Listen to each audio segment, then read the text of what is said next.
Hello, good evening, everyone. I suppose most people have joined in, so we'll start. I am Disha Agrawal. I am a final year MBBS student at Maulana Azad Medical College, Delhi, and I'm also a member of the Quiz Wings team. And today I will be moderating a session that we've organized for you on how to go about ICMR STS. So we have two of my seniors, my very favorite seniors, I'd say, who have kindly agreed to speak to all of you and share their experiences. So you all can take some sort of guidance and some sort of inspiration from their stories. So we have Dr. Parikshit Sen. He is an intern at Loknayak Hospital, which is attached to MAMC. And we also have Dr. Gautam Chellani, who is again an intern at Loknayak Hospital. These two, they have worked a lot, like when it comes to research, and they're very knowledgeable regarding how to go about it. So I could not think of better people to invite to speak to you all.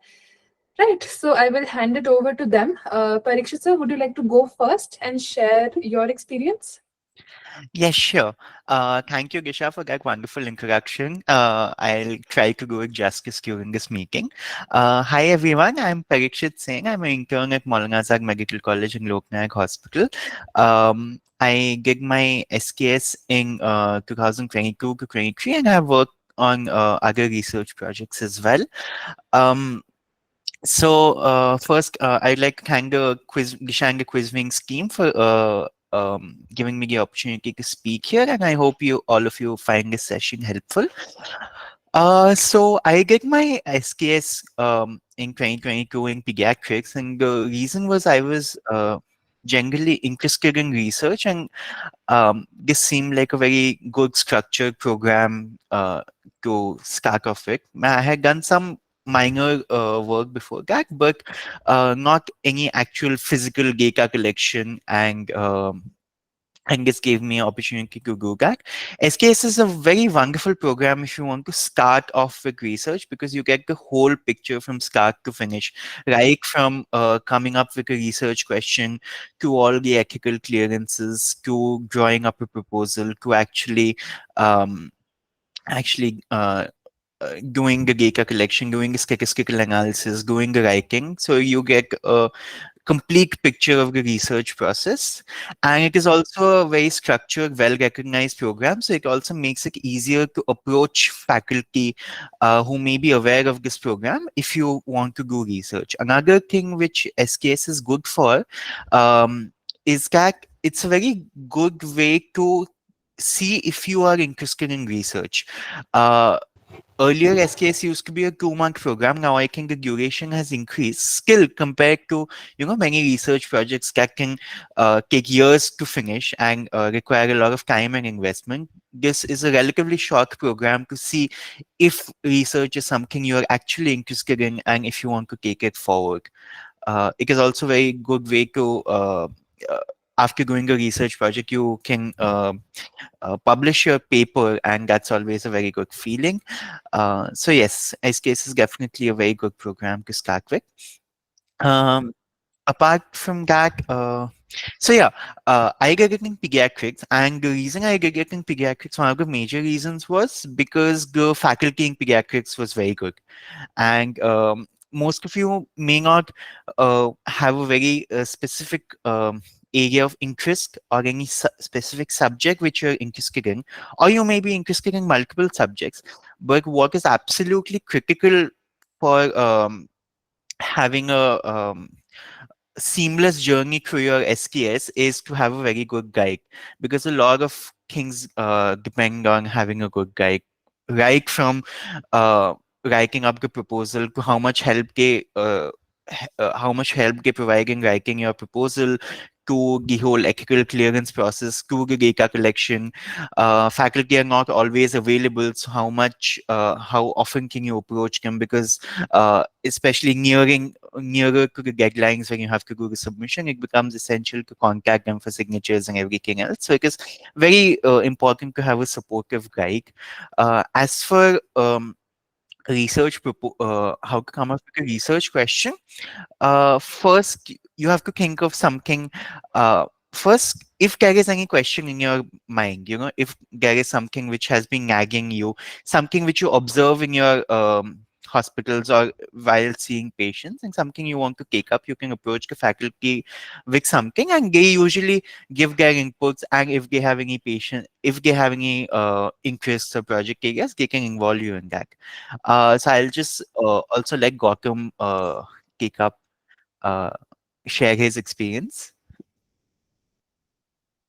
Um, Thank you so much, Parikshit, for the wonderful journey you have shared with us. And also, I would like to thank Disha and the entire team of Quizwings to invite me. So, to start with, I'm Dr. Gautam Chellani. I'm doing my internship in Loknayak Hospital. So, I also did my STS project in 2022. We did it in the same year, but I did it in pathology. So, the reason I did it was because I felt that in pathology you get lots of topics first of all, and there are lots of things that are unanswered, and it is linked with your clinical subjects, and it is a, as you know, it's a paraclinical subject, but it is linked with your clinical subject, so it can be a multidisciplinary project in pathology. So that was one of the reasons I took a project in pathology, and I got a wonderful guide, which was one of the reasons I could do it so effortlessly in third year. So, uh, regarding the experience, I felt that most of the things I think Parikshit has already told, but I would just like to add a few things that I feel that STS is a recognized platform. Like there are lots of research projects involved. You can do projects in your college, in your university, and there's also a recognized program like IIT, Indian Academy of Pediatrics, and there's also an internship program at the ISC. But I feel that the selection rate there is very less, and but the selection rate is much higher in case of ICMR STS. And in our time, it was only a 2 month duration program, which allowed us to get an idea about how to do the research, how to collect data, because an important part of your any research project is data collection. So if your data collection strategy is good, if your data is very robust, then only you will be able to make meaningful conclusions from the data. So I feel that ICMR STS is a good starting point for uh, getting an experience for further research projects, which was the case for me because I realized that there are lots of things that you learn, like right from the start, right from making a proposal, and then when you are writing a report, you learn so many things. When you start and when you end, you'll see that you have grown a lot in terms of the knowledge you have gained, and also in the way you present your data, because when you start writing the proposal, you have a very vague idea like how to write, or how to write a proposal, how will you present your data. But once you have done the project, you'll have a much clearer idea that how will you present the data, and this will help you in your further research projects also, which will be the way which will help you in the way to collect your data for the further projects, so that you will draw meaningful conclusions, and the research paper will be a better one, and so that it gets published in a good journal. So that's far my experience goes, and over to you, Disha, now. Okay, so you answered why you think we should take up STS really well. How did you settle upon the guide you chose, and how did you write your proposal? How did you go about the entire process of making your proposal and making sure you conveyed everything effectively to avoid any lack of clarity? Maybe I'll start with that, and Gautam, maybe you can take it after that. So, coming to the selection of the guide, first thing you need to consider is your I'm sorry, is it huh. First thing you have to consider is your subject of interest. You should do it in a subject you're interested in. That is important. Secondly, there are those teachers in every college that are supportive, that are interested, are approachable. If you talk to your seniors and in your general experiences interacting with your professors, those people who can be approached. Not all professors are interested in research. Not all professors, even if they are interested in research, are willing to involve undergraduate students in research projects. So the best way to would be to ask your seniors who are the professors at your college who are supportive and who maybe have taken up students for SKS projects before and have done SKS projects, have been guides for SKS projects previously, because then they would have a much better idea of the entire process and how to approach it. How to go through the SKS project and what are the requirements needed and what they can help you with. And what you need help with, that is also very important, because going into SKS you may not know exactly what the things you need help with, but the guide will uh, uh, can anticipate where she or he will need to step in. Coming to writing effective proposal, Disha, if you can if you can allow me to share screen, I can maybe show them the proposal, and For sure. uh, Wait, give you. it'll be more useful than just maybe talking. Are you? Do you have the option to share your screen? I made you the meeting host. Yes, okay. 1 second.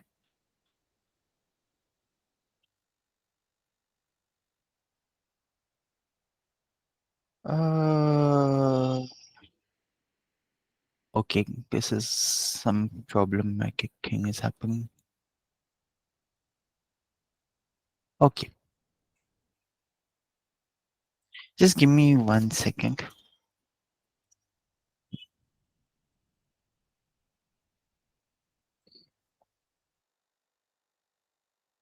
In the meanwhile, Gautam sir, would you like to take it forward? We'll just wait for Parikshit sir to get back with his. Sure. Sounds good. So I feel that in case of STS, one other advantage I feel that it makes you independent, like how to think and how to write for yourself.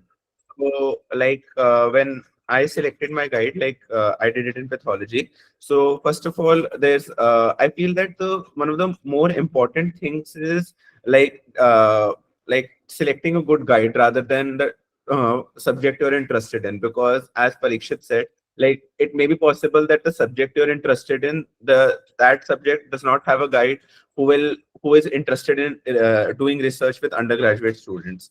And but if you have a guide who is like you have an option of guides who are interested in research projects, then you can, yes, go for the subject of your choice. But I feel that the choice of the guide supersedes the choice of your subject, first thing. uh, I think Parikshit is ready to share, so he can share. I'll Yes. convey my thoughts later on. Great, great. Yeah. So I will just share. So, is my screen visible? Yes. Yes. Great. So I'll just show you the proposal, quickly take you through it.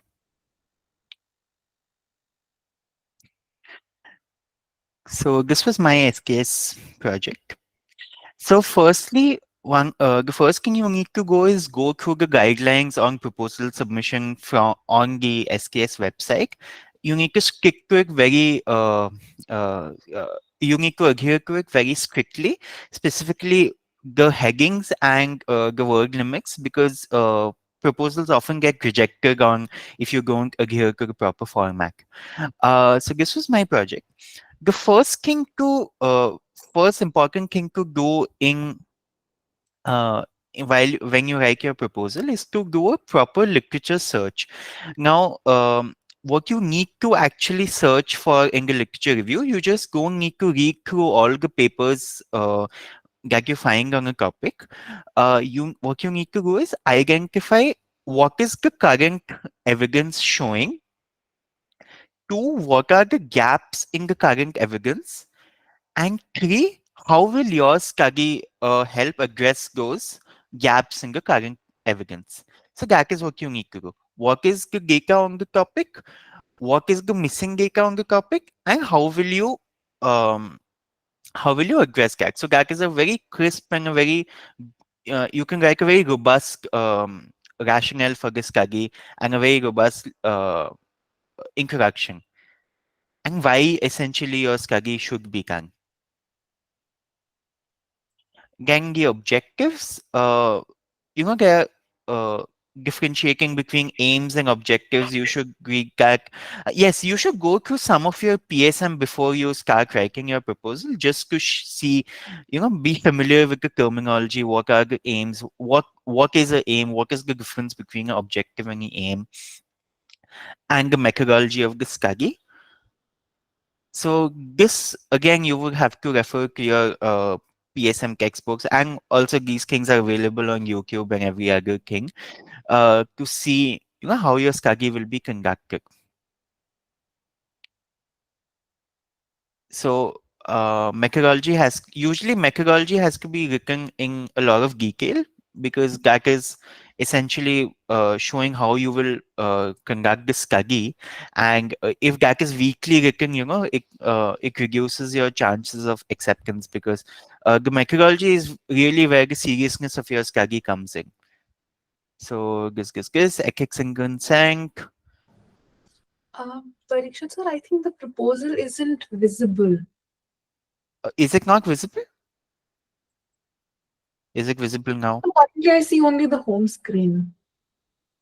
Is this the proposal is not visible? No, I see a window which says email to IEC and then IEC application. Oh, Ah, this is what is this? Okay, this is something very strange. I will stop sharing. Uh, okay, I can share my proposal. I'll just I think you share your proposal. yeah, yeah. Something I'll problematic is just give me a happening. minute.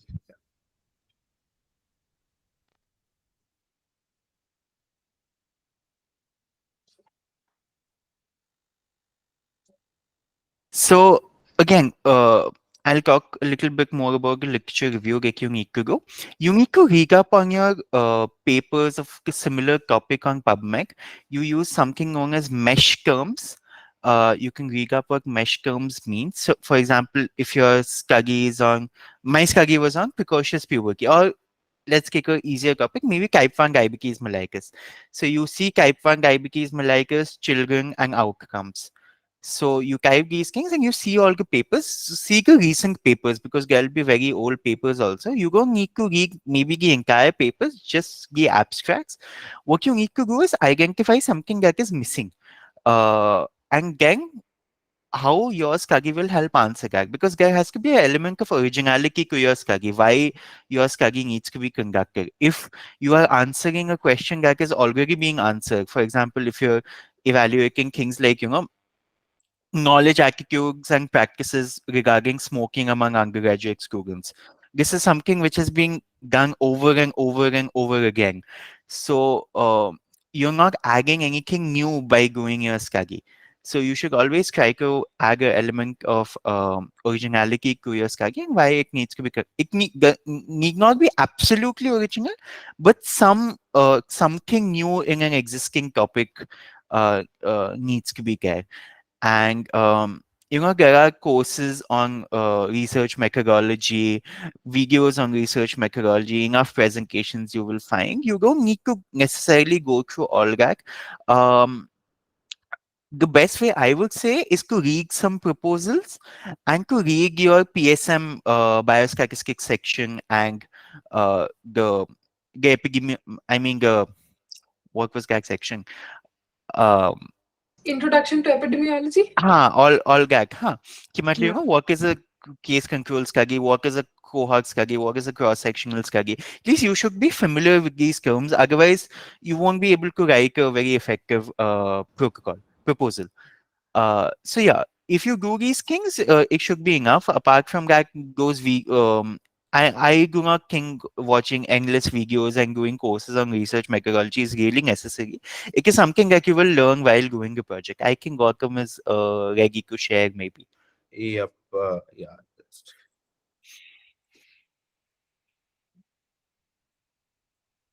Okay. Is it visible?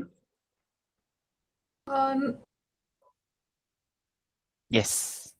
Yeah. yes. So basically, as Parikshit was saying, that there are various sections in your proposal, and each section has to be dealt very differently, in my opinion. And each section has marks, specific marks. So, mother, like, I don't know the exact distribution. I have just seen like a post on Quora, like a rough idea how each section is graded.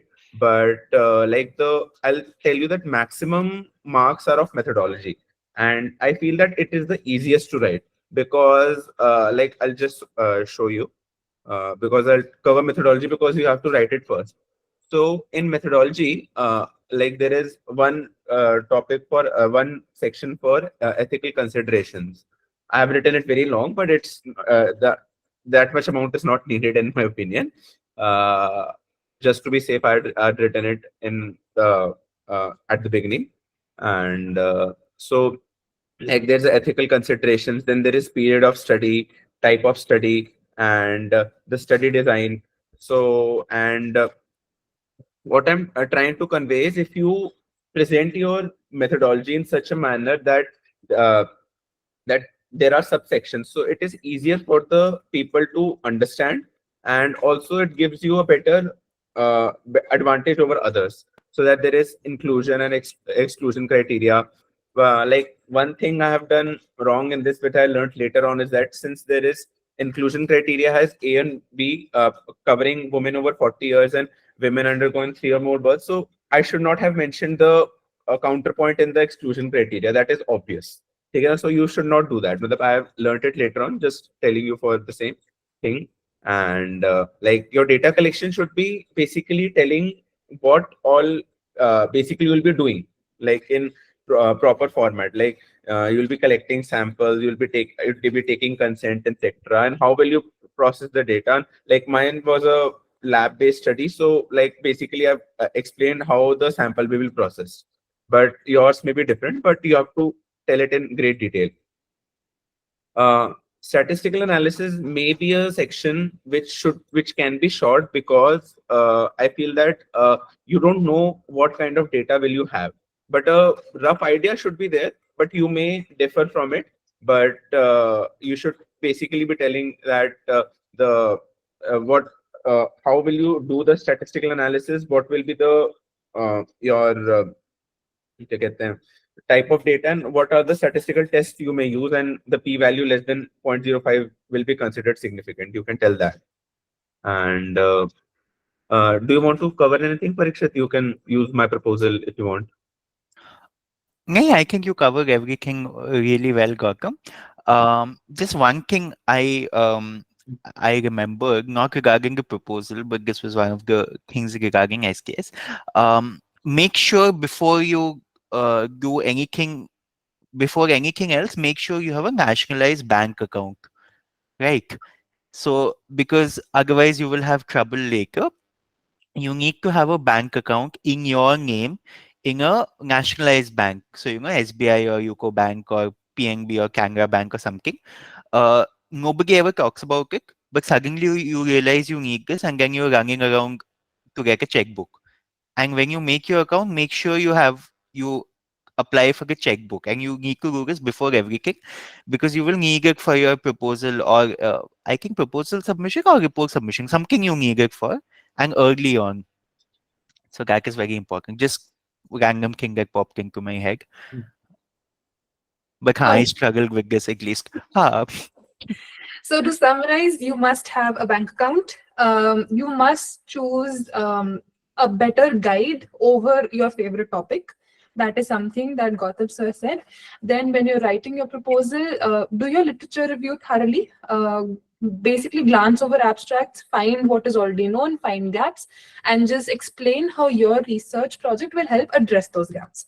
So I hope that summarizes the answer to that question, very frequently asked, how to go about the proposal and who to approach. One more thing that was very commonly asked was students felt that their college atmosphere is not exactly very supportive of research, and they were concerned about how they're going to go about getting an institutional ethics clearance. for their proposals. So what was your experience like? Because from what I know, MAMC can be quite tricky. I mean, it's one of the trickier institutions. They give a hard time. So what was your experience like getting the ethics clearance? Have enough time on hand. So that is the most important. So, you can't expect that your ethics clearance will come in 2 weeks. So before the proposal submission. So you need to have at least ideally 2 to 3 months on hand where you need have that kind of time. So if it takes 2 3 months for the ethical clearance to come, even then you're safe, right? Because it's not so much about a supportive environment as such. It is that the ethical clearance, the institutional ethics committee sits once in a while. It doesn't sit very frequently. It sits maybe, once in a month, once in 2 months, once in 3 months also. uh, so you need to time it according to that. And the institutional ethics committee will not sit for the convenience of undergraduate students. That much I can tell you. So what you need to do is write your proposal up quickly and submit it as soon as possible for the ethical clearance. Disha, I've shared a document with you called Letter to IC. If you can share that, I can take them through that maybe if it is Okay. possible. Okay. Yeah, you just give me a second. Yeah, yeah. So nothing else. As for the college atmosphere, seeing in most medical colleges, they're not very supportive. Uh, Research is not a priority. They want you to do, uh, what is routinely done, what are your CBMA requirements or whatever, and you just do that, keep your nose down and get on with it. So you will have to make that extra effort. The only thing is have enough time. You cannot. Uh, so another thing is don't spend too much time writing your proposal. Write it up quickly. Spend 1 or 2 weeks. It should be fine. It doesn't take more than that to write a good proposal, and then submit it to ethics committee as soon as possible. Right. So yeah, this is how a ethics committee, your application for ethics approval looks like. Another thing is, in MAMC especially, our ethics committee brings out a notice for all people doing SKS to submit their proposals. So they see it all together. If there is something similar in your colleges, do be aware of it. Ask your seniors; they will tell you. And ethics SKS projects are usually not very hi-fi projects and do not have too many ethical concerns. So they sometimes do an expedited review also, but do not rely on that. Have 2 3 months on hand. So this is how a academic thing looks like. So you first write a cover letter, and you have to enclose, at least it may vary from college to college, but you have to enclose all this. So your application, Disha, you can keep going down maybe. Yeah. So it will have a cover letter. Our cover letters need to be signed by the guide and the head of department to be forwarded to the IEC. So do that. Then you have your AF. Then you have your main proposal. You do not have to write a separate thing for the IEC. You can just use your ICMR proposal only. Only thing, just change it to protocol. Right. So this will happen. This will happen. This is all done. Again, the methodology needs to be really robust because again, IEC sees the methodology. They don't see much else. That is where so that needs to be like absolutely crisp, and you need to go through many drafts of that. Yeah. So this is all done. Yeah, yeah, we can Google's patient confidential. Huh. After this, important is the informed consent form. So you have to make. So yeah, this is the study questionnaire. You have to submit this as well. So if you have a aspect of interview in your study, you need to have it both in English and in your local language. Uh, this is the validated scale. So if there are any validated scales you're using, you need to attach that. This is very long. You can. इसमें Oh, कुछ yeah, नहीं. it's pretty long. हाँ, हाँ. This is just a validated scale. Another thing about validated scales, you need to check if they are freely available or not, or if you need to take any permissions. Most validated scales require permissions or are paid. You can still get them from some website or something, you will get the PDF, but you have to check if they are actually allowed to be used without paying or without seeking permissions, right? So try to use scales that are freely available for academic research. Right. They may be paid, but there will be a small asterisk that they're freely available for academic research. For example, this scale, वैसे it is paid, but if you're doing academic research less than some 500 patients or something, you can use it freely. Because when you write your final report, na, you will have to write this. And, it can be a big problem if you have used the scale illegally, essentially. So that is the thing. Again, one more important thing is your informed consent form. So if you're, yeah, this is a case record form. This is optional in your SKS submission, I think. This is basically a performer where you record the data, nothing else. Right. This is done. Yeah. So this is called a participant information sheet. So whenever you recruit patients for a study, you need to give them some material, some which has some information about the study, right? So what is the purpose of the study? What will be done? What is the process? Will any financial incentives be provided, etc., etc. And you need to give this to the patients, and you need to give them 2 to 3 days ideally to consider or not. मतलब, ideally you should, but you can skip that also. Huh. So yeah, all these documents need to go with the IC, with your IC application. Yeah, yeah, this is the informed consent form. See, everything that you give to the patients, na, study questionnaire, informed consent form, participant information sheet, all these need to be in your local language as well. So this is the participant information, and you need to send this to the institutional ethics committee because they will immediately like send it back to you if you don't have it in your local language. So yeah, this is your guide will most probably have some kind of informed consent form, which because this is a routine thing that is done. Yeah, so that is all, and you need to submit this. What I'm stressing is try to get the institutional ethics committee application right the first time. Because what will happen is if you send something which is incomplete or has some errors, they will send it back to you with comments, and then need to resubmit the application, and you don't know when the institutional ethics committee will sit again for so that can cause unnecessary delays, which can create problems with your report submission, because you need to have the ethical clearance. I think now you need the ethical clearance even when before you submit the proposal, but when I did it, it used to be before some. You need to have basically 2 months gap between the ethical clearance and your final report submission. So that is something you need to take into account. Yeah. All right. Gautam sir, anything you want to add to this?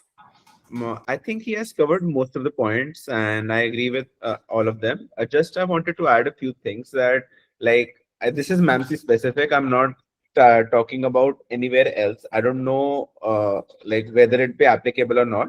I just feel that one of the like the key things that the ethics committee looks at is, first of all, yes, your methodology. Second is your informed consent form and participant information sheet, and surprisingly, if the Hindi translation is good or not. I don't know why it was the criteria, because I saw that many people were asked to rewrite the participant information sheet or the informed consent form just because that the Hindi translation was not fine. So I feel that because Hindi translation may seem to be difficult, and there are multiple methods to avoid getting to do it again. So first of all is that you get it done from someplace else, but that will be of course paid. And if you're willing enough, you can do that. Second is like doing it very diligently, which was the case for me. I did it very diligently. I used the Google Translate for uh, converting the English form to Hindi form, but it took really a lot of time. So I knew that took really a lot of time. That is why some of you may know that me and Parikshit have also started an ICMR STS for MAMC students. Like we have created a group in which I shared my participant information sheet and the informed consent form in English and Hindi so that the time gets saved. Like the some parts are same for all of us. Like what will be the study about? Like what are we doing exactly? But the technical part you can change it according to your proposal. So that is why I did it, because I knew that the like doing it converting the English part to Hindi part may seem a little bit daunting, and it was for me, and it may be for others also. So that was one of the things which was there in our college. And yes, even though mine and Parikshit proposal were returned to us with no correction, then we got the clearance, but it's still took us 1 month. And for students who got their corrections back, it took at least, yes, 2 to 3 months. So yes, having 2 to 3 months in hand is very, very essential. And yes, because the ICMR states that you have to have 2 months for doing the study. That is why that window of like 2 months between the last date of ethics uh, and the report submission. That is the thing. And I think rest of the things were covered pretty well. Thank you so much. So once your proposal did get selected, you must have had to take out a lot of time to actually conduct the study. So some of the participants were concerned about how they're going to manage their time with collecting data, studying for their exam. So what was your approach like? Gautam, do you want to take this or should I start? You can start. Okay. First is uh you know first is to do a study that is actually feasible to do. Huh. You cannot do 500 patients of a rare disease or 500 patients of anything. So even before, while you write the proposal only, have in mind how you will actually go and do this. If you have to interview and have the investigations done for 1,000 diabetes patients, you cannot possibly do that in the time frame that you had. Second is, the best time to do it is during your clinical posting. So time your proposal writing and data collection accordingly. Is that sometimes there are classes that you can miss, there are postings that you can miss. Time it according to that and plan your data collection so that you Uh, y- yeah. So there are lots of questions coming. So yeah, so you have to plan ahead and see when you will do the data collection and not to waste time when it is time for your data collection. For example, in MAMC, surgery postings are very heavy, so you cannot leave your or medicine postings where you actually have to go, right? So you cannot leave your data collection right at the end when you have your surgery postings and then you struggle, right? But if you have something like, where you don't have to maybe go every day, uh, so that is where you plan. Another thing is, usually paraclinical subject projects are easier to do, pre and paraclinical subjects where you don't have to interview patients. Um, so I'll tell you about my project. So my project involved a rare disease, central precocious puberty, right? And our sample size was only 25 patients, but I had to do 2 months, go every Wednesday and Saturday, and maybe one patient would turn up, but I had to stay there from like morning to evening, waiting for that one patient and working up that and one patient. So it's still and two hospitals because hospital did not have enough patients. So I went to another hospital to get some patients. So yeah, you have to plan accordingly and sample size, especially one, do not take any very common disease maybe for a couple of reasons. One, most of the work would all, or most of the um, research would already have been done in those kind of diseases, so it is very difficult to find some try to come up with an original research question. Two, your sample size will be very big because of the prevalence, and it may not be possible to do that. So try to take rarer things. Number two, try to tackle diseases where a lot of patients of that disease come to your hospital, your guide normally has an area of interest, like, if they see endocrinology, if they see a lot of APLA patients, for example, you're going at an obs gynae, and you're going at an APLA. So if your guide, one of the things you should do is read up on your guide also, what are their interest areas. So if you know that a guide has done a lot of research in APLA, so they will normally have a lot of patients coming to them with APLA. So you should write your research project. It'll be better if you do it on APLA, because then you'll have a lot of patients and you won't have to go on um, uh, multiple gaze to the OPD or whatever. See, basically the main thing is you have to take out time for it. MBBS is hard enough.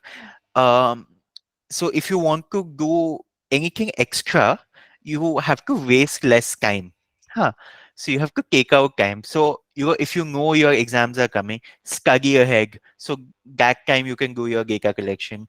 Waste less time. If you have any free posting, don't sit in the hostel and waste that time away. Do your data collection, write your proposal, do your data analysis. So you have to plan accordingly and take out time from that. Now, where that time you take out from is up to you. You can take it out from academics if you want, try not to do that, because it will catch up to you in the end, right? You can take it out from sleep. You can sleep maybe 2 hours less. You can I'm sure all of you know where you can take out your time from. You have to take out time for it. Huh? The data collection is long and it is difficult. Or you can take up a project which does not require you to go every day. Maybe if it is online data collection, for example, that is one of the things. See, what is difficult is physical data collection, when you actually have to go and interview patients, get some investigations done. I remember Gautam's project. He had to run around with those pap smear samples here and there and have them tested. Similarly, I had to do some blood investigations and height, weight, BMI of. I co- my problem was that there were no patients, so I had to hunt for patients. But so have that in mind, and I'm sure you can figure out how to take out time. Try not to sacrifice your academics, because you will have a very tough time at the end of the year. Try to take out time from something else. Gautam, if there's anything you would like to add. Yeah. So, like, I am seeing a lot of questions, and I'll try to cover my experience answering some of the questions also. So, first thing is to save your time. I feel that before the results are declared, take your ethical approval. First thing is this. So, like, for getting the ethical approval, basically we have shared the documents that we need. That first of all, a covering letter, and then your protocol. You don't need to change your protocol to anything, and then your consent form and participant information sheet, and any case record form that you have. One thing which I feel that you can do to save time is that like even if you have shared a offline format for the case record form, but if you can collect your data online, like for example making it in the form of Google form, so what advantage it provides you is that you can type the data and it will automatically get presented in the form of your Google spreadsheets, so that it will be easier later on to categorize your data and to manage your data. Because if you record it physically, it might get lost, but if you record it online, it has a very less probability of getting lost. It may get lost, but yeah, there's a less probability. First things, okay. So getting your ethical approval before the proposal results are declared, I feel is a good way to save your time, because when the results are declared, you can automatically start. You don't need to wait for, like, oh, now I'll take my ethical approval and waste your time, because like there's a deadline. Because I think like now there is not a deadline, because you have to do it in 3 years, 3 phases. But like when I did it in 2022, there was this deadline, and I felt that it was easier to complete on time, because I took my ethical approval before the results were declared. This one thing is this. Secondly, yes, you'll have to take out time from your postings, as Parikshit has covered. And I would say that try to do it like in your lunch break, or I used to do it in lunch break, or just any free period I had, because sometimes the teacher does not come. So I used to do data collection at that time, so that I don't take anything with me to home. and record the data simultaneously there and there, so that like only report writing was done at home, because and not anything related to data collection was not done during at my home time. So like at my house I only used to study or like do any other thing, so that way you can save your time. And yes, the studies might get compromised because like, because as you know that MBBS is a lot of demanding course first of all, and you cannot be good at everything. You may be good at research, but it may compromise your academics, and you might be good at very academics, but that way the extracurricular activities like research might get compromised. So that like, but a balance needs to be maintained so that you don't mess up your exams. Like I remember in third year, because I studied a little less than I expected, but I felt that it was necessary for doing ICMR STS project because it will help me later on in the future. And I'll see if any other questions are unanswered from my side. I think we can move on to the questions. I think there are very specific questions coming. Yeah, yeah. And I think one question is regarding, I don't know, like how ethical committee certificate here that I've covered. And Disha, do you want to maybe moderate through the questions? Am I audible? Yes, My yes, you're wife audible. You're be audible. acting up a little bit. Yeah. So first one is the guide necessarily has to be from the. Okay. I think Disha, you're breaking up. I think we'll only read the questions. It's fine, it's fine, it's fine. Huh. Okay. Is there a source to read examples in Take a guide. Aryan Agarwal is asking, is there a source to read examples ICMR proposals? There aren't any sources available online. We'll be sharing a few proposals with you, and you can also ask your seniors. So there isn't any website or anything where these are available. You have to ask people who've done SKS before that.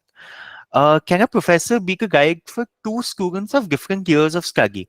Someone has answered yes. When I did SKS, this was not allowed.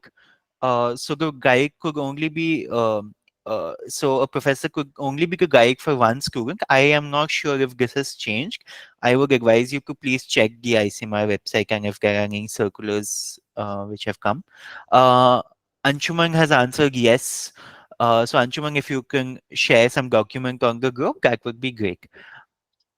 Do we have to submit patient information sheet along with the proposal? Uh, for your ICMR SKS proposal, it is not necessary, but you have to submit it for your ethical clearance. So might as well submit it. It is optional for ICMR SKS proposal, but it is good only if you submit. And as Gautam said, ideally, you should, as soon as your proposal is ready, you should submit it for IEC clearance. But is the informed consent, Simar Singh is asking, I'm sorry, but is the informed consent form with the translation has to be included in the proposal? Again, not mandatory for your ICMR SKS proposal, but you have to submit it for your IEC clearance, so might as well do it in the beginning only. Gautam, you just want to to take add, up a few questions? Huh. and just to add to this part, I remember that in proposal you had to add the like vernacular language proposal also. Like it, since English and Hindi both had to be included. And yes, during the ethical clearance also we needed both English and Hindi proposals to be submitted. But during report submission, when we had to submit only the format of our informed consent form, there only English post part was needed, not the Hindi part. And but yes, you should check the guidelines, the latest guidelines, because I think they have changed. So but like, I just advise you to just look at the guidelines, but this was during our, like, when we did it in 2022. Okay, I'll take the further questions now also. Um, for the third year, is it still good to go when the proposal submission deadline is only 15 days away? Like, see, there is no harm in submitting a proposal, as I feel that, because this is your last chance for third year students. Sadly, this is your last chance. If you have a good topic, and if you don't have anything, any other thing going, like any other projects or any other like conferences or any other grants you have applied for, then you can go for it. but but if you have applied for something else, then I would advise you to not do it, because you may not be able to give it time, because ICMR STS like work takes a lot of time. It needs dedicated efforts, and you should focus on that. But like, if you find a good guide, and if you can write it in the time frame of 15 days, and get all the application attestation form signed by a faculty and your dean, then there's no harm in going further, I feel.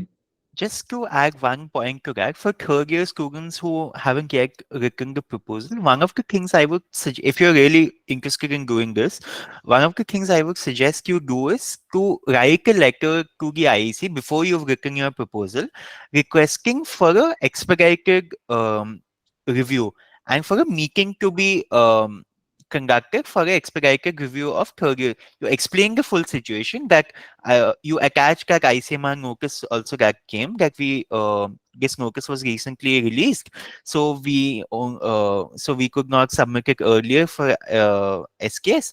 So therefore, can a ethical clearance, can a meeting of the IEC be held to review the proposals of the third year students? Right. This will especially be helpful if you have a many career students who are doing this. So the IEC might actually consider seeking a meeting for the career students. I am not saying this will happen guaranteed, but there's no harm in trying maybe. Hmm. I That's saw one common question on how this project helped you, like in later research projects. That's been asked by like 4 or 5 people already. Gautam, you want to take it up? okay. So, like, first of all, I feel that it like makes you a thorough clinician and thorough researcher, because you have to, because like ICMR STS makes you, like, as I have mentioned, that it helps you take charge of your project. Like, when you are part of a research team, you're not the primary person.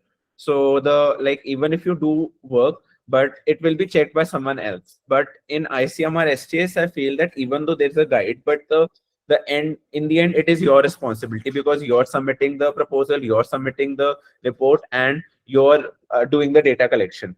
So I feel that it helps you take charge of the situation, first of all, and it makes you more independent, and like, it makes you more confident, for so that you can carry out research projects further.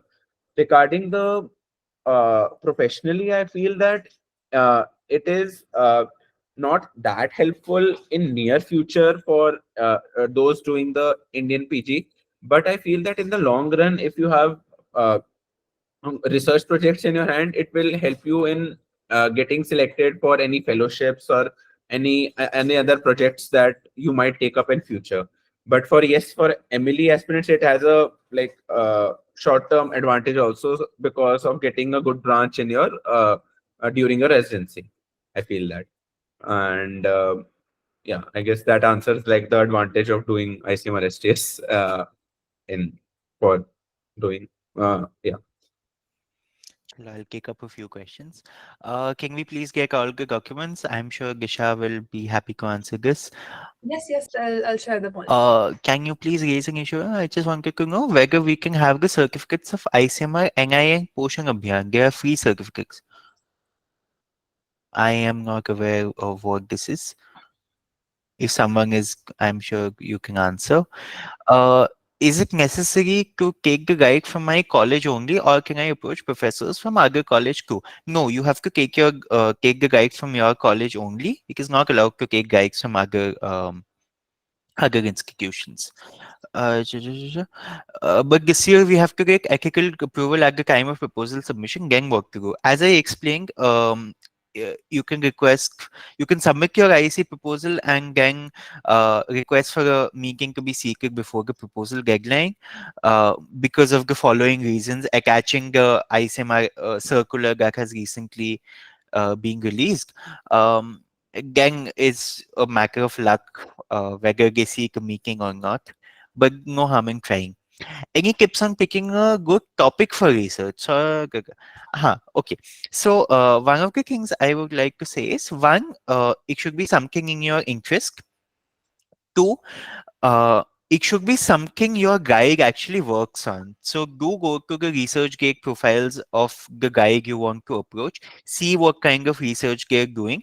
It should be something related to that because they're the experts in that area. So and they will have patients of that disease or that condition. So they'll be able to maximally contribute to the project. Three, ICMR on their website, they used to have these trust areas. So the things ICMR is interested in, like pediatric malnutrition, maternal child health, may be specific. They have some 7 or 8 things. So if you pick up some topic on that and then write in your proposals also, this is a priority for health in India. So that will lend some strength to your proposal. So things that are actually important enough to be done in India, which ICMR is actually interested in. So that is kicking.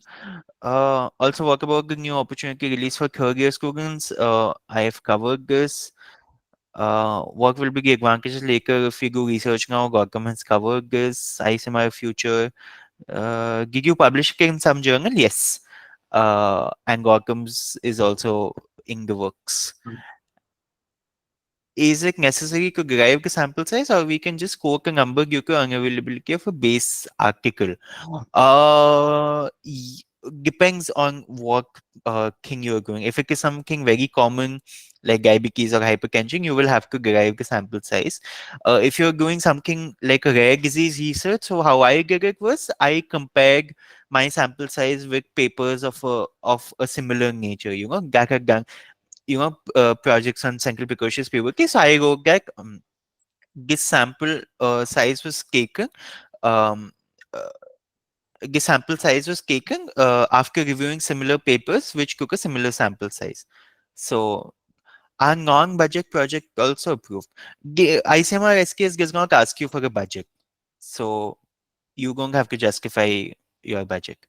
Which subjects, preferably a person should pursue his her research on? This completely depends on you and your college. One, which subject you're interested in, which subjects have a good guide, basically.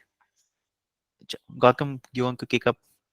Yeah. Okay. So, like this, I regarding the subjects, I feel that there is no particular preference for them because I felt that yes, PSM topics are selected. Like like every time there is like something yes, PSM topics get selected, clinical topics get selected, pre and para get selected. That's not the case. It is completely arbitrary. So you should go for something that yes, you get a good guide, and secondly, if you are like there's an option of good guides, then yes, the subject of your choice. And but I feel that you should go for something that is yes, a public health problem, so that it has a better chance of getting accepted. Something which is multidisciplinary and but not very common. For like if you take tuberculosis, I feel that it has garnered a lot of research. So if you're doing something unique, then yes, it has a good chance of getting selected, but not because tuberculosis is already well researched on. Like it is not something yes, oh yes, we need more research projects. So take something which is common but not very common. Like I would say, it's something which is important but not very commonly done. I would say. Yeah. So you have to basically identify your unmet need. Your research should have a point. Why are you doing this research? What problem or unmet need are you addressing? What value will your research add to, you know, the world and to like health in India specifically. So it should not be just research for the sake of research. Huh? It should have some purpose. So that is something which is very important for selection in ICMR. And you have to very justify it very well in your introduction. Like why should your research be done and what are the implications of your research? Right. Okay, so let's go on further questions. I am from Odisha. Do I need to submit consent form in English, Indian Odia, or only English in Odia? Like, if your population is more, like speaks Odia more commonly than Hindi, then yes, Odia would be a like in English and Odia would be better thing. But if your population has more Hindi speaking individuals also, then submitting in Hindi is also acceptable. And just see if there are any seniors who have done ICMR STS. You can ask them in which subjects they have submitted. And Ask your ethical committee which what do they want the informed consent form in. Your population may be Hindi speaking also, or maybe English speaking also, but these are things of technicality and legality. So if you're doing a study in Odisha, most probably you would have to submit your things in Odia as well, because your demographic will be Odia speaking. That is the native tongue. is it mandatory to mention the sample size and proposal, or shall it be decided after the accept? The sample size has to be mentioned in the proposal itself, and ideally it should be statistically calculated so that it is because it will be more scientific, because your statistical analysis will be valid if you have calculated the sample size in scientifically, and the conclusions will be valid if you have read about the internal validity and the external validity. So the internal validity will be there if you have calculated the sample size statistically, right? So one thing is that, but you should see that the sample size is achievable. Like for example, in case of Parikshit, since his study was on a rare disease, so even if he would have calculated with the help of statistically, it might not have been possible to cover that sample size. And in my case, I had done the comparison between the two methods of screening for cervical cancer, the liquid based cytology and the conventional pap smear. So I could calculate it statistically. So I had done it the statistically at mentioned it in the proposal. And if you feel that the statistically the sample size is getting very large, you can mention it that we are taking a smaller sample size due to the fact that it might not be possible to complete in 2 months. But it is in case of we're doing actual data collection. If it is a Google form based, then I feel that even if 500 is there, you should do 500, because you're just circulating the Google form. And that is the case. Basically, the sample size should be such that you're able to collect the data in 2 months. That is the main thing, in my opinion. If you would like to add something, Parikshit. Yeah, I think you covered it Just perfectly. Yeah, confirmation. yeah. He's asking if KAP studies are allowed. KP studies are allowed, yes. Not very commonly accepted though, because they've been Yeah. done to during COVID. Like there were so many KP studies happening every week. New KP study is coming Mm. on the WhatsApp. Try not to do it. It is very unlikely that it will get accepted. Uh, mandatory को हाँ ये तो हो गया. Any tips for first year students? I think tips, no separate tips for first year students. One thing I would say is first year students try not to go into clinical subjects, because you don't have too much idea of how OPDs work, how to, you've not seen patients yet. So at least wait for your clinical postings to get an idea of how things work before you go into a clinical subject. Pre and paraclinical you would probably be more suitable for you. What could be the repercussions if you're not able to reach the target sample size while actual data collection? Yes, this is very important.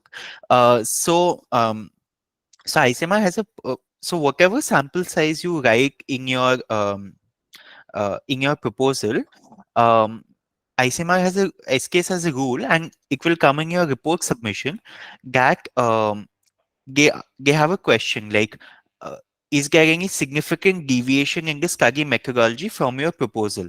And there is a subsection sample size. So if your sample size is significantly lower, your report will not be accepted. So you need to be very careful that you do reach that sample size. Some leeway is allowed. I think, if you, and it depends on your sample size, if you have like 250 patients and you do 235, 240 patients, and then you justify that, the sample size of 250 could not be reached because of limitations of time and patient attrition, or, number of patients visiting OPD, etc., etc. You can write that much, you can justify. But if there is any significant deviation, you've said in your proposal that you will do 250 patients and then you do 100 patients, then your proposal will be, your report will be rejected. Because then as Gautam said, then your conclusions are not statistically valid only. Because sample size is not something which you just write for the sake of it. Sample size is a part of your methodology and it is statistically calculated. And whatever conclusions you draw are only valid if your sample size is. So there is something called the power of a study. So is your study methodology robust enough to actually answer the research question that you have taken? Uh, so for that, you need the adequate sample size and it has to be statistically calculated. There are only a few situations in which you do not have to calculate it statistically. One, if it is an entirely new research question only, which is very unlikely. Two, if it is a rare disease. So because in rare disease, the prevalence is so low that sample size statistically calculating is not possible. So then you look at similar papers, and that is a valid justification that studies of a similar scale use this sample size. So I'm also using this sample size. Are there any other, what could be the, हाँ, ये हो गया. Are there any other research opportunities for MBBS students other than ICMR STS? Yes, there are lots of opportunities. The easiest opportunity is just to go to a professor and say that, I want to do a research project. ICMR STS is basically it's a structured program. It's like an internship in research. It is a paid thing, but you don't need to do that necessarily. You can just go to a professor. See, the professors that do research, they don't do ICMR SKS or any structured program. No? They just do that, then they publish. So you can do the same thing. You can reach out to a professor, say that you're interested in doing research, and just do a project. These things are called intramural projects. You can also reach out to professors on social media and on Twitter and other platforms, um, to to see if you can take part in any online research, or if you can help in data analysis or something. There are students who work in labs in other institutions like IIT, or the Indian Institutes of ICERs, basically. So there are people there you can approach. Mostly you don't need to go back only. Your medical college will have enough opportunities for research. And yeah, so this is correct. Is it possible to submit a proposal after making the corrections insisted by the committee? So, okay. So, proposal submission has a deadline, but if I am not wrong, you can resubmit the proposal as many times as you want before the deadline elapses. So, it's if the deadline is 25th July, I think, if you've already submitted it on 28th July, you can submit it again on 25th July. But after the deadline for proposal submission is gone, then you can't submit it again. Yeah. Where can the research be published after final report submission? You can send it to any journal which accepts papers of that topic. For example, I submitted to the Indian Journal of Obstetrics and Gynecology, sorry, Journal of Obstetrics and Gynecology of India. So you identify whatever journal publishes. Mostly when you do your literature review, you will come across similar journals that have published research on your topic. So that will be useful to also. So write down the names of those journals also, and then you can submit it to them. Where to search for which professors in my college are participating in research? Number one, ask your seniors who have done SKS. Number two, go to ResearchGate, write the name of your institution. You will have the people popping up. And then you can read up on their research also. If it is something that interests you, then you can go for, for it. Asking the professors, this is not a question. Aryan, you can look them up on Google Scholar. Yes. That was me answering that question. Okay. Acha. Yeah. Yeah, the next question is, I'll quickly run through the rest of it. I've closed the chat box as well. Does ICMR fund the study? Yes, they give you, they used to give 50,000 rupees. I don't know how much they give now. It is not necessary that your study will have a cost. My study did not have any cost apart from the paper that I printed. Most ICMR studies will not have any cost. But just give you a stipend because you're working on a project. So you're essentially like a fellow. So they will give you that money irrespective of whether you spend it or not. Right? So that is the key. Are the documents which are not star marked, for example, questionnaire, have to be provided by the deadline? No, not for the ICMR proposal submission. For the IC clearance, yes. Okay. How specific and detailed should we be in the data analysis section? I suppose I'll share the document so people get an idea. Gautam covered this also. And are there standardized data analysis procedures for different types of studies, and any tips to identify which one would be appropriate for our study? PSM. Uh, Read. just and YouTube videos for like looking at how to analyze different types of data. And yes, asking your PSM professors and senior residents would be a great help, I would say. About that, do you in short, do you have any recommendations for courses they can look up? Anything Not that you think? required.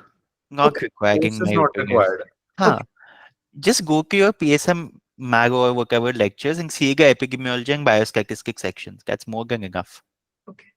If prevalence is not known, what to do about the sample size? It's a pretty common problem. Huh. I think. Prevalence is not known. You know, I need to know more about the thing, what you are, why prevalence is not known. So, Riku, maybe you can unmute and Yeah, ask. she's our MAMC junior as well. I know who Riku is.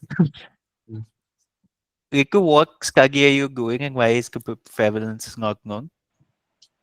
Hello, good evening, sir. Good evening, ma'am. Sir, actually, I discussed this with Disha ma'am as well. There's a study, this question popped up in my head. It's about the effect of medical dramas and shows on MBBS students.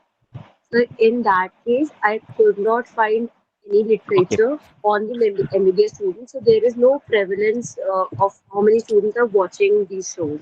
So what I would suggest you do on this is maybe there's not any literature on medical dramas per se, but there will be studies on screen time and on mobile phone usage and on apps or something. How much you will find such things on screen time usage by medical students, screen time usage of non-medical students, and you can get extrapolate the sample size. Then you write this only that based on single center studies of a similar scale which use this sample size. Therefore our sample size is calculated based on studies of a similar scale in single centers exploring related topics, and then cite those papers. That is a valid justification.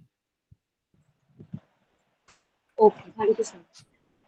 The next one is research on lung cancer diagnosis. Will it be a good option? In your opinion, is it a good topic? Why not? Because if you get cases, then it might be a good topic. But I don't think that you might get retrospective data, but I don't think you will get prospective data in 2 months. So I don't think because I feel prospective studies are generally preferred as compared to retrospective studies. So I don't think that will be a good option unless for retrospective study you get a large sample size. Then it will be preferable. Otherwise, I won't say that it would be a good topic. You can do something like a sensitivity analysis also, comparison of sensitivity of bronchoscopy compared to tissue biopsy in lung cancer diagnosis. And you can see, how many you consider tissue biopsy as the gold standard, and then you consider the sensitivity of, so how many cases. So for example, if lung tissue biopsy detected 100 cases of lung cancer, how many of those cases of lung cancer were detected by bronchoscopy? So that is something that popped into my head, something like that you could do. Again, it has to identify an unmet need. So tissue biopsy is an invasive procedure. It is an expensive procedure. There are not facilities available in every college. Bronchoscopy is available. So can we make a diagnosis based on bronchoscopy? That's something like that, maybe. Okay. Any type of study which is not allowed in STS? No interventional studies are required. So you cannot actively do anything, and you cannot do any invasive procedures. Like randomized control trials, Huh. you can't do any case report, case series, like that. Okay, I'll just skip one question, then go back. Where do you find all these guidelines? Somebody's wondering, type of studies allowed, word limit, methodology. ICMR STS website पे ही है ये सारा. Website. हाँ. So actually, you can go to the ICMR website. Then Ishita is asking how to decide the sample size statistically. I think there's a formula for it, no? There is a formula And for the it. tables also, I think Behance हाँ, तो जैसे करके था. the easiest is to go to papers that have done similar topics and see how they have calculated sample size.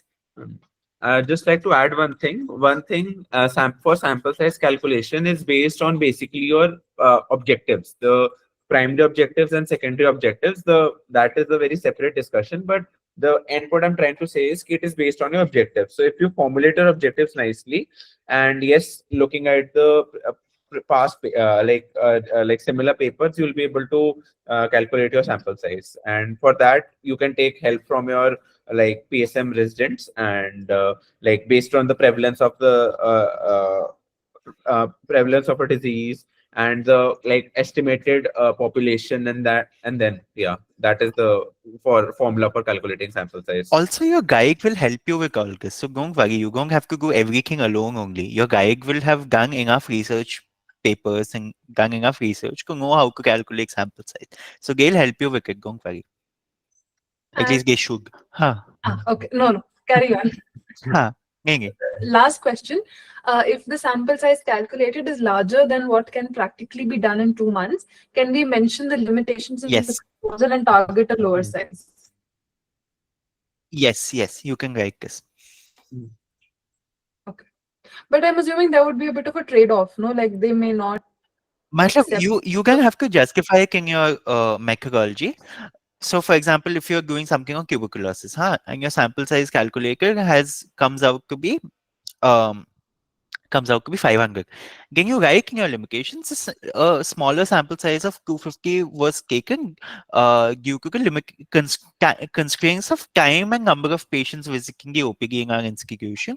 Can you write in the limitations of your study that this, due to the smaller sample size, this study may not be adequately powered to answer all the research question answer the research question sufficiently, or um, to um, to achieve the primary objective. So that is the terminology you use. This study is underpowered. This study may be underpowered to answer the primary objectives. Therefore, studies with a larger sample size over a longer durations are needed in the future. So then you get future directions also.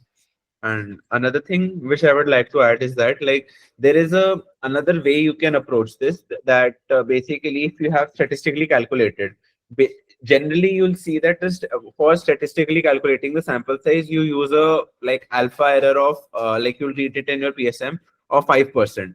So if you increase the alpha error to 10%, so that will give you a smaller sample size, but yes, you'll be trading off on meaningful conclusions. But you might like to do it that way. Like if you like alpha error is 5% in your study, then the sample size will be this. But if alpha error is 10%, then the sample size will of course will be smaller, but the error will be significant. So just see that if you want to do that, and the future analysis will also change that in during your when you're like doing writing a report. See, it is not key sample size is something which is written in stone. Key, if you don't achieve the sample size, your study is meaningless. It only means that the conclusions that you have drawn from your study may not be as valid as some study which takes a larger sample size, right?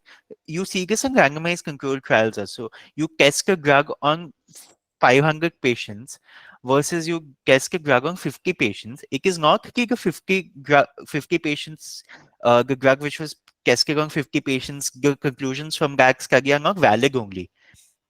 It is key those conclusions are not as, you're not as sure that those conclusions are correct. Therefore, further studies are needed. So this is actually, you can twist it around.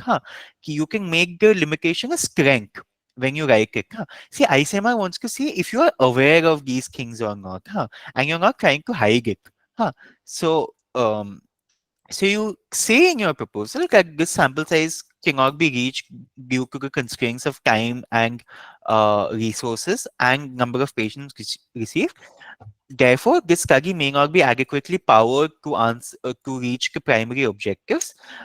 So, future studies with larger sample size and over a longer duration are needed. It's a very valid thing to write. If you read papers, also, बहुत जगह they write this. So that was the last question. I guess we'll be ending now. So any final comments from the two of you? I would just say all the best, and I would also recommend you to write your proposals up quickly. If I'm not wrong, the thing is on 25th July, so you should do it quickly. Another thing is, if you're not able to do it this time, don't be discouraged. There are enough opportunities elsewhere as well. ICMR is just basically a tag. Huh? कि हाँ, I have done ICMR STS. That is all the value it has. Huh?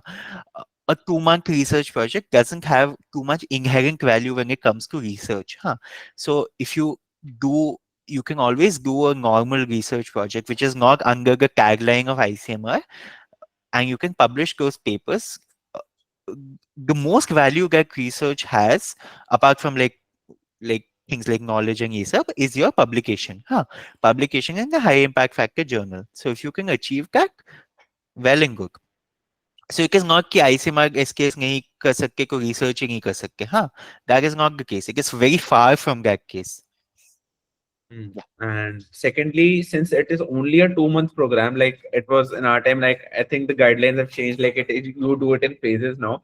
But since it's a 2-month program, you can't like do research very well, because like you know when you start a good research project, actually speaking, the data collection will take a lot of time. It is not just a 2-month study, but it is just to give you an idea how to do a research. And I feel the purpose of ICMR STS is only to guide you how to do a research project independently for the future, so that you are well versed with the methods.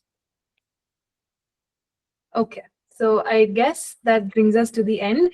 Thank you so much, Parikshit sir and Gautam sir, for being there. I personally thoroughly enjoyed listening to you all.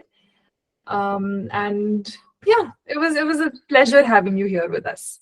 And I hope that all the participants really benefited from your insights. And you did a great job at handling the questions and sharing your experiences. Thank you so much, Disha. And thank you for having us. Thank you for having us. Yeah. Okay. Okay, so I guess the recording will be shared, and I guess we can all exit now. Okay. Good night, everyone.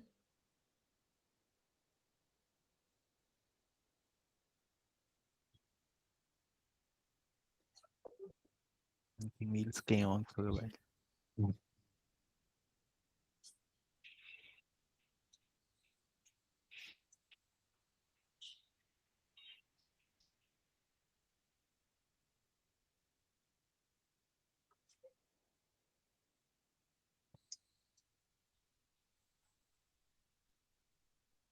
Uncheck John.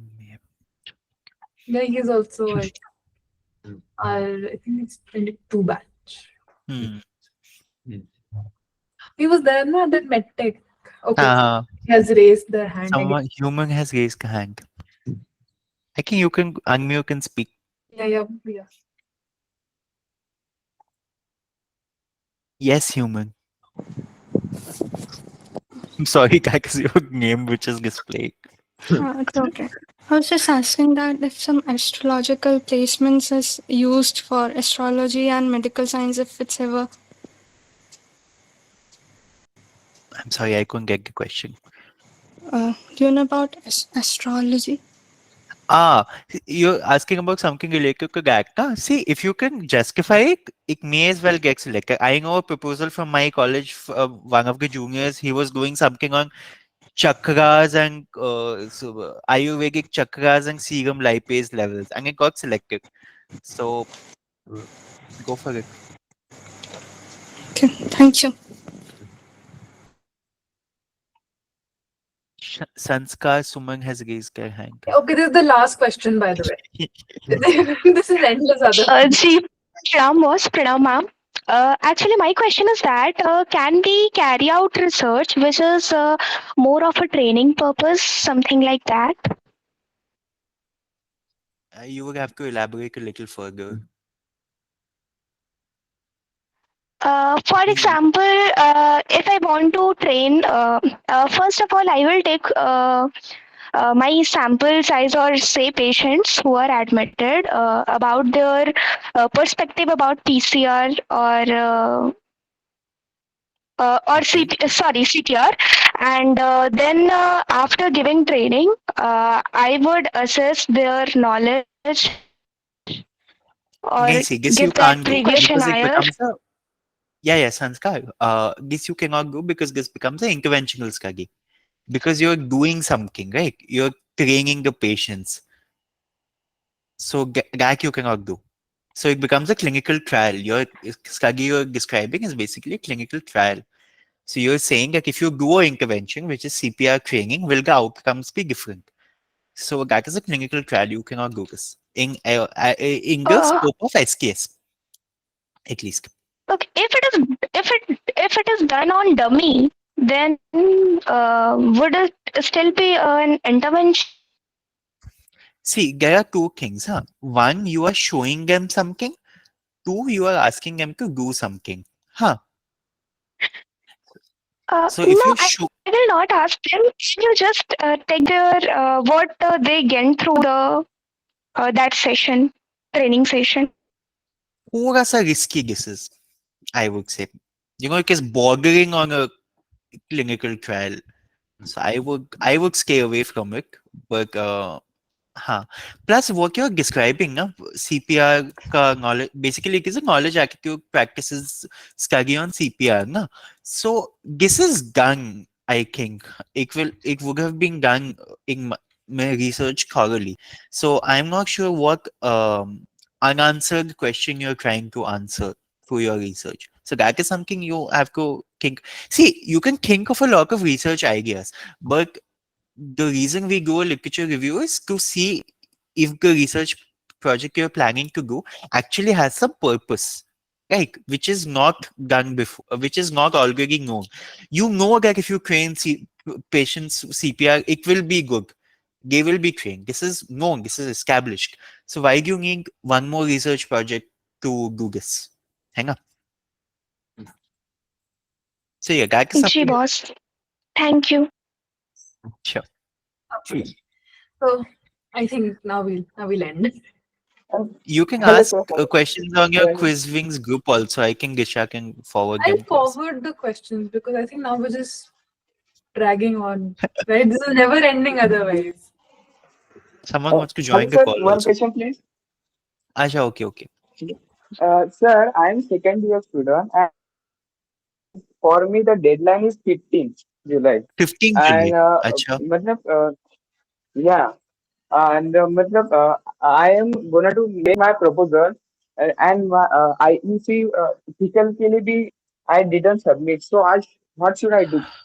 Uh, um, See, what I would recommend you to do is to write your proposal is ready, no? Your Yeah. proposal is ready, no? So you can write an email to the IEC if your IEC has an email or submit a physical copy to the IEC office requesting for an expedited review due to the incoming deadline. Okay. So that is what I would recommend you do. Okay. So write a letter कि this ICMR STS recently released the deadline is 15 July due to a meeting not being done. Therefore, I could not submit it earlier. So I request for expedited review.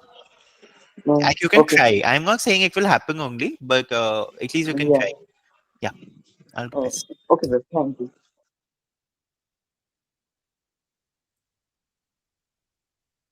Okay.